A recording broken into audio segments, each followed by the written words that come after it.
নমস্কার বন্ধুগণ, আশা করি আপনারা সবাই ভালো আছেন। তা বন্ধুরা, আজকের ভিডিওতে আমি আপনাদের এমন একটা আপডেট দিতে চলেছি যেটা জানা এখন খুবই দরকার। কারণ এই আপডেটটা সরাসরি জড়িয়ে আছে লক্ষ লক্ষ ভোটারের নাম ভোটার লিস্টে থাকবে কি থাকবে না এই বিষয়ের সঙ্গে। সবটা আজকে খুব সহজ করে আপনাদের বলবো। তার আগে একটা ছোট্ট অনুরোধ, ভিডিওটা শেষ পর্যন্ত দেখবেন আর নতুন হলে চ্যানেলটা সাবস্ক্রাইব করে বেল আইকনটা অন করে রাখবেন। তা বন্ধুগণ, নির্বাচন কমিশন আগে জানিয়েছিল আগামী 14ই ফেব্রুয়ারি ফাইনাল ভোটার লিস্ট বের হবে। আর তার আগেই মানে 7ই ফেব্রুয়ারির মধ্যে সব হিয়ারিং শেষ করতে হবে। কিন্তু এখন বাস্তবে কি হচ্ছে? বন্ধুরা, এই মুহূর্তে এসআইআর নিয়ে একটা খুব জটিল পরিস্থিতি তৈরি হয়েছে। এক কথায় বললে পুরো বিষয়টা একটু টালমাটাল অবস্থায় রয়েছে। আর সেই কারণেই নির্বাচন কমিশন প্রায় প্রতিদিন নতুন নতুন নিয়ম, নতুন নতুন নির্দেশ দিচ্ছে। কারণ হাতে সময় একদম কম। 7ই ফেব্রুয়ারির মধ্যে সব কাজ শেষ করতে হবে। আর 14ই ফেব্রুয়ারি ফাইনাল লিস্ট পাস করতে হবে। এটা এখনও পর্যন্ত নির্ধারিত হয়ে আছে। নির্বাচন কমিশন চাইলে হয়তো একটু সময় বাড়াতে পারে, কিন্তু সেটা খুব বেশি হলে 7 থেকে 10 দিনের বেশি নয়।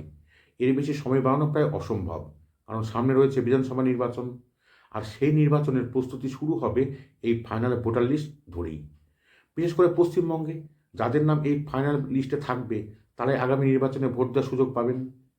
তা এখন আছে সবচেয়ে বড় সমস্যার জায়গায়। শুরুতে নির্বাচন কমিশনের তরফ থেকে কী বলা হয়েছিল? প্রায় 32 লক্ষ ভোটারকে প্রথম দফা নোটিশ পাঠানো হবে। এই ভোটারদের তথ্য মূলত 2002 সালের ডেটার সঙ্গে 2025 সালের জানুয়ারির তথ্য মিলিয়ে দেখা হয়েছে।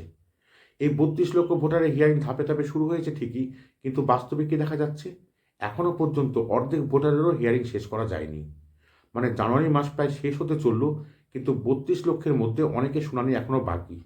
একবার ভাবুন, এই 32 লক্ষ শেষ হওয়ার পরে যে ভোটাররা লজিক্যাল ডিসক্রিপেন্সির আওতায় পড়ছেন তাদের সংখ্যা কত? এই মুহূর্তে সেই সংখ্যাটা প্রায় 90 থেকে 95 লক্ষের মতো।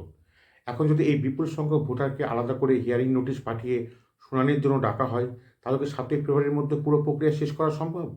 সোজা কথায় বললে না, একেবারেই সম্ভব নয়। আর এই বিশাল চাপ সামলানো নির্বাচন কমিশনের পক্ষে কঠিন হয়ে পড়ছে। আর সেই কারণেই কমিশন নতুন এক পথ বেছে নিয়েছে।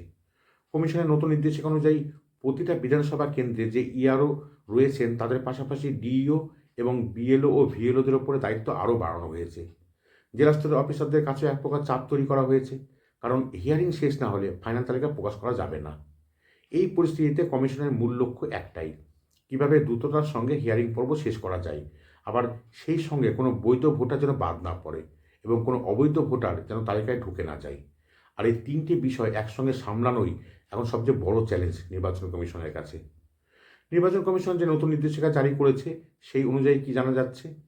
লজিক্যাল ডিসক্রিপেন্সির আওতায় পড়া ভোটারদের প্রায় 6 থেকে 7টি আলাদা ক্যাটেগরি রয়েছে। আর এই সব ক্ষেত্রে এখন সরাসরি হিয়ারিংয়ে না ডেকে বিএলও বা ভিএলওরা নিজেরাই ভোটারদের কাছে যাচ্ছেন, মানে ভোটারদের বাড়িতে যাচ্ছেন। বিএলও বা ভিএলওরা নিজেরা ভোটারদের বাড়িতে গিয়ে অথবা ফোন করে অথবা ক্যাম্পের মাধ্যমে যে কোনো উপায়ে ভোটারদের কাছ থেকে প্রয়োজনীয় ডকুমেন্ট সংগ্রহ করবেন এবং সেই ডকুমেন্ট বিএল অ্যাপের মাধ্যমে আপলোড করা হবে। এরপর ইআরও ও ডিইও অফিস থেকে সেই নথি যাচাই করা হবে। এর ফলে কি লাভ হচ্ছে? যাদের কাগজ ঠিক আছে, যারা সত্যিই বৈধ ভোটার, তাদের আর অযথা হিয়ারিং সেন্টারে যেতে হবে না। এতে করে হিয়ারিংয়ে নোটিশ পাওয়া লোকের সংখ্যাও কমানোর চেষ্টা চলছে।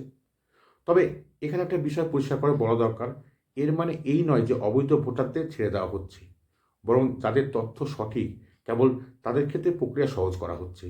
এবং বিএলওদের কাছে স্পষ্ট নির্দেশ এসছে, যাদের কাগজ ঠিক আছে তাদের তথ্য যত তাড়াতাড়ি সম্ভব বিএল অ্যাপে আপলোড করতে হবে। ফলে আবারও বিএলওদের উপরে চাপ বেড়েছে। কিন্তু সব কিছুর একটাই কারণ, 14ই ফেব্রুয়ারি ফাইনাল তালিকার প্রকাশ করতেই হবে।